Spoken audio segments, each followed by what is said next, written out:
lendo uma narrativa do Evangelho de Lucas, no capítulo 8. O texto nos narra uma história, no mínimo curiosa, no sentido que Jesus, ele havia ensinado muito já naquele dia, de certo estava cansado, de certo ele queria um momento só entre ele e os discípulos, e o texto diz que ele disse para os discípulos: olha, vamos passar para o outro lado, né? O ministério de Jesus foi quase que 100% ali em volta do Mar da Galileia. O Mar da Galileia tem um significado muito grande no ministério de Jesus, nas narrativas de Jesus, porque Jesus, ele era da periferia. Quando ele teve a oportunidade de começar o ministério dele com 30 anos, ele poderia muito bem ir lá morar na capital, sabia? Que era Jerusalém, mas ele preferiu morar na periferia, junto com os mais humildes, com os mais simples. E por isso o ministério de Jesus está enganjado, né, no Mar da Galileia. E o texto lá em Lucas capítulo 8 diz que ele chega para os discípulos e fala: olha, vamos passar para o outro lado. E eles entram num barco. Alguns dos evangelhos diz que existiam outros barcos junto com esse barco, né? Mas o texto de Lucas, ele diz que era somente o barco em que Jesus entra com os discípulos, e a narrativa continua dizendo que em dado momento vem uma tempestade muito grande. Aconteceu algo inédito, inclusive para aqueles discípulos que eram especialistas em pesca, em mar. Eles nasceram e se criaram ali. Para eles, aquele mar era algo muito comum, entrar no mar, até às vezes passar algumas tempestades, alguns perrengues no meio do mar. Isso eles já tinham vivido, mas igual aquela tempestade, não. Igual aquele momento, aquela situação, aquele vento, eles ainda não tinham visto. E com um detalhe, Jesus estava no barco também. Como assim? Como assim? Às vezes a gente pensa, né, que por ser cristão, por estar buscando a Deus, por dar o dízimo, por ir na igreja, por cantar louvores, a gente não deve passar pela tempestade, não deve e não pode, não é verdade? Passar por problemas, por dificuldades, mas a palavra de Deus diz assim: no mundo tereis aflições, mas tem de bom ânimo. E eu penso que Jesus queria mesmo era dar uma lição, ensinar algo para aqueles discípulos. E o desafio estava lançado.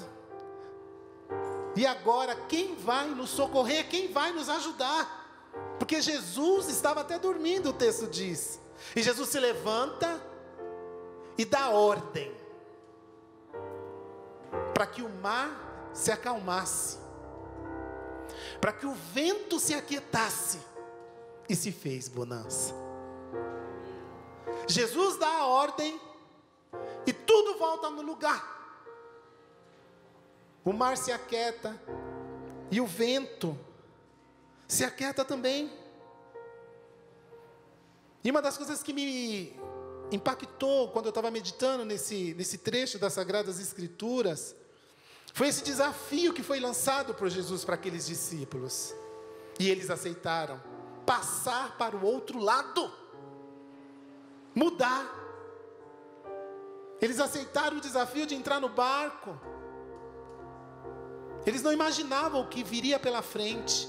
Jesus, por ser onisciente, onipresente, tudo sabe, tudo conhece, de certo sabia que o estreito ia chegar, que a situação difícil ia aparecer, mas ele estava testando a fé daqueles discípulos, assim como tem testado a sua fé. Assim como ele conhece a tua vida, as suas necessidades, os seus problemas, mas você não tem negado o nome de Jesus, e por isso ele quer ir com você um pouco mais à frente. Ele quer te levar mais além. Ele quer te revelar coisas grandes e firmes que você ainda não sabe, que você ainda não percebeu. Assim como aqueles discípulos não sabiam realmente com quem eles estavam andando 100%. Eles descobrem quem verdadeiramente é Jesus quando Jesus dá a ordem para o mar e para o vento. É esse o convite que o Espírito Santo de Deus fez para mim e faz para você hoje. Vamos passar para o outro lado. E quando eu digo em passar para o outro lado, são aquelas dificuldades, aqueles problemas, aquelas situações que você sabe que é muito difícil de ser resolvido, só um milagre. Mas Deus quer que hoje você amadureça, e amadureça a sua fé, porque é no meio desse problema, dessa dificuldade, dessa tempestade, que Ele vai te dar vitória. Ele pode te dar vitória, Ele pode te ajudar. Paulo diz assim: quando eu era criança, eu andava como criança, mas agora eu já sou adulto, agora eu entendo e tenho consciência das coisas de Deus.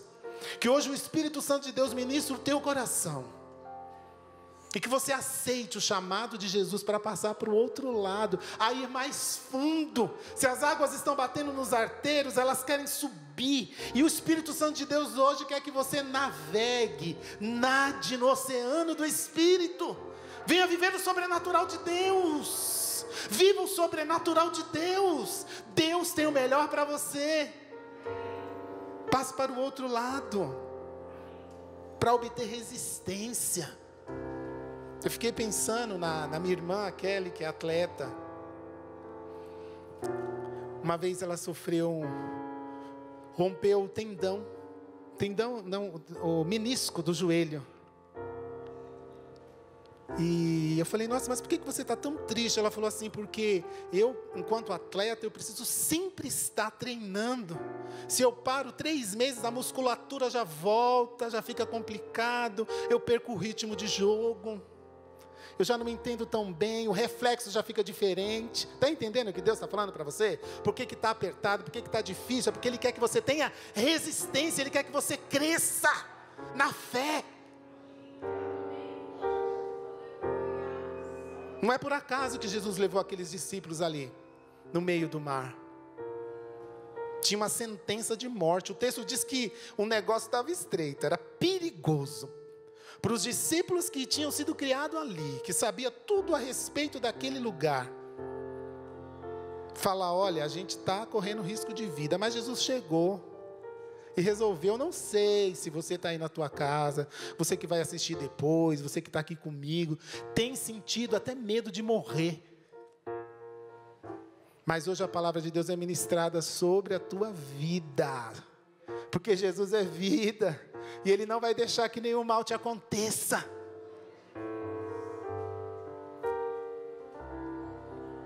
Ali, aonde estava o Mar da Galileia, era um lugar muito propenso a esses tipos de tempestades, a esses tipos de dificuldades. Diz que era uma depressão geográfica, no sentido que o Mar da Galileia ficava a mais de 220 metros do nível do mar. O Mar da Galileia também ficava dentro de uma grande cadeia montanhosa. Daí o porquê de tanto vento, o porquê daquela tempestade. E muitas vezes na nossa vida é assim. Eu sabia que a vida do cristão e do crente é assim. É no meio da dificuldade, dos problemas. É em terreno que às vezes você está pisando, você fala: meu Deus, como é que eu estou conseguindo andar? Porque o nosso Deus é Deus dos montes, mas é Deus dos vales também. Ele é Deus dos montes e Ele é Deus dos vales. Eu sempre digo, e vou repetir em nome de Jesus: cristão e crente que não passa por luta, tem que pensar um pouco na sua fé, na sua vida. Porque quem quer fazer as coisas direito, geralmente essa pessoa é provada. Quem quer servir a Deus verdadeiramente, com o coração reto, é sincero. Não estou dizendo como Davi, não é? Davi era um homem segundo o coração de Deus, mas ele errou bastante. Mas ele era sincero com Deus.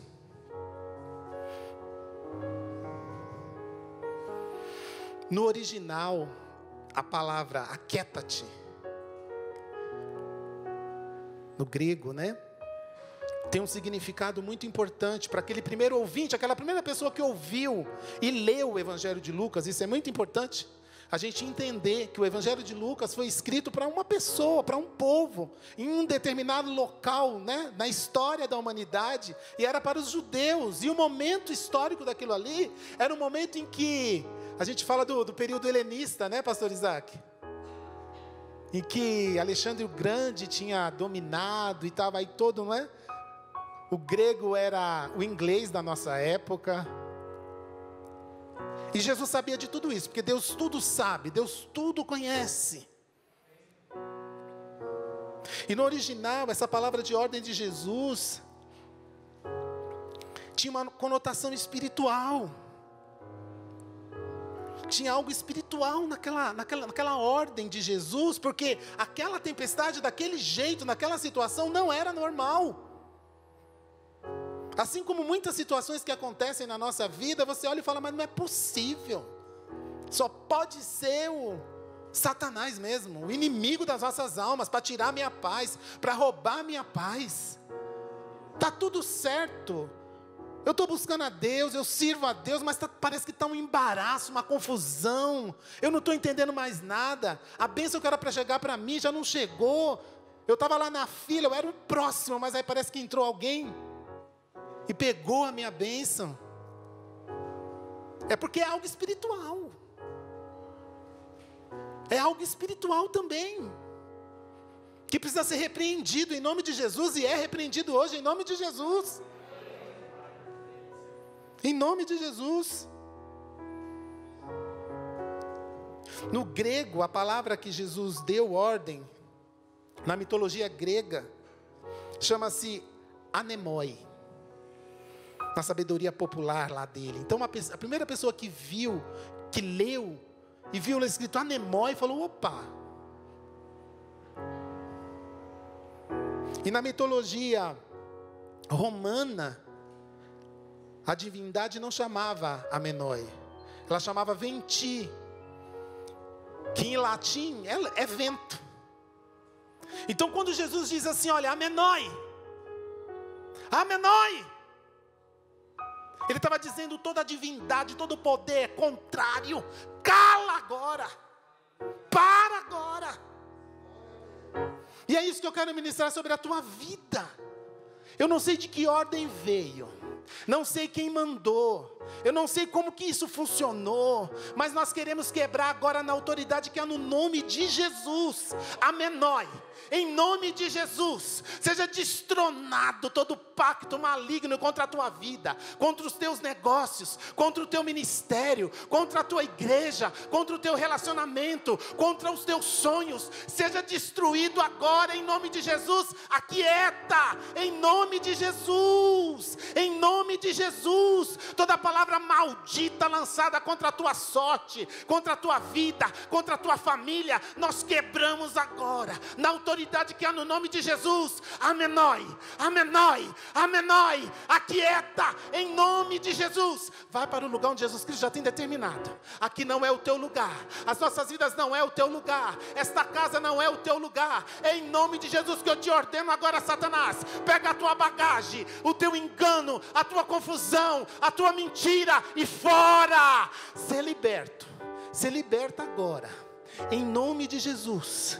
Em nome de Jesus, aquilo que estava amarrando a tua vida, aquela angústia, aquela tristeza, aquela depressão, você que pensava que ia morrer, hoje Jesus te diz, é vida sobre a tua vida, sobre a tua casa.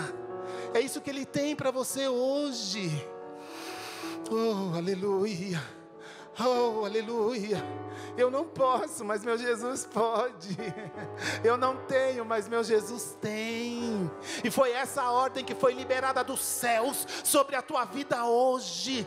Oh, que nenhuma praga vai chegar. Que nenhuma praga vai chegar sobre a tua casa. Que a mortandade que assola meio-dia não vai ter lugar. Que os negócios que estavam amarrados, aquela tempestade que vinha, que aqueles discípulos não sabiam de onde que vinha, mas Jesus sabia. Jesus sabe, Jesus sabe, Jesus te conhece, Ele sabe quem é que fez, o que fez, para que fez, mas hoje é destruído toda a inveja, toda a malignidade que foi lançada sobre a tua vida.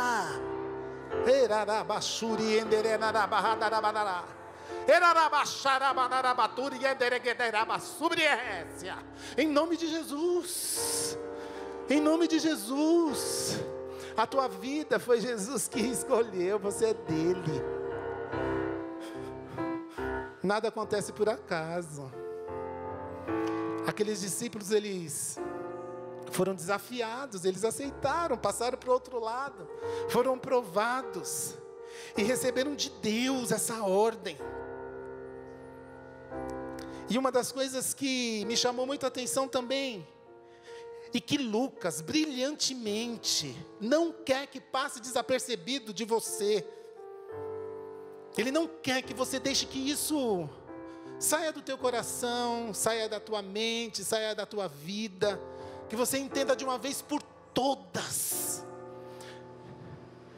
Você que está aí me assistindo, você que está aí acompanhando este culto, oh aleluia, que um dia quer servir a Deus, outro dia não quer, um dia vai na igreja, outro dia vai em outro lugar, e é tanta confusão, é tanta coisa. Hoje Deus tem uma palavra para você, aquieta o teu coração, aceite a Jesus, entenda que Jesus é o caminho, a verdade e a vida, e que ninguém vai ao Pai a não ser por Ele. E Lucas queria que aqueles discípulos entendessem algo, no sentido que ele termina o texto com uma indagação. Os discípulos falando uma indagação, e Lucas escreve isso, e os discípulos falam assim: quem é este que consegue discernir, que tem um entendimento sobre todas as coisas, que tem o poder sobre todas as coisas? Quem é este que até o mar e o vento lhe obedece? Quem é esse? Quem é este que nos livrou da morte agora? Quem é esse que tem te sustentado? Quem é esse que tem te guardado? Quem é esse que não desiste de você? Talvez como eu, você é uma pessoa que erra muito, mas Jesus não desiste de mim, Ele não desiste de você. Quem é este? Responda aí para você. Quem é este? Pergunta aí para você, quem é este?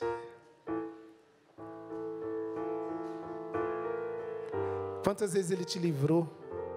Quantas vezes Ele te sustentou? Você acha que agora Ele não iria te sustentar, não ia te guardar, não ia te ajudar? Mesmo você sem entender nada, mesmo você sem entender nada, sem compreender nada, Ele quer se apresentar para você.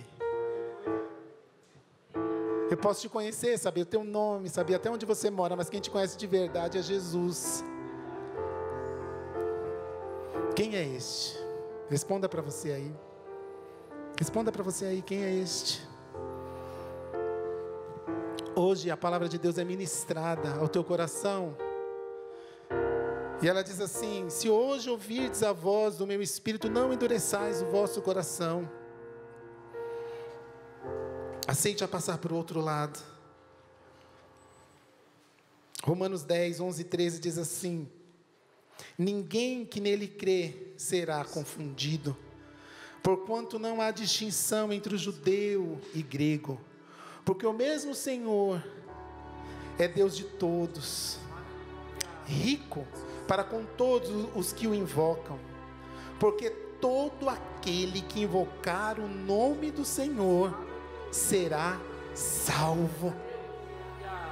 Porque todo aquele que invocar o nome do Senhor será salvo. Quem é este? Quem é este?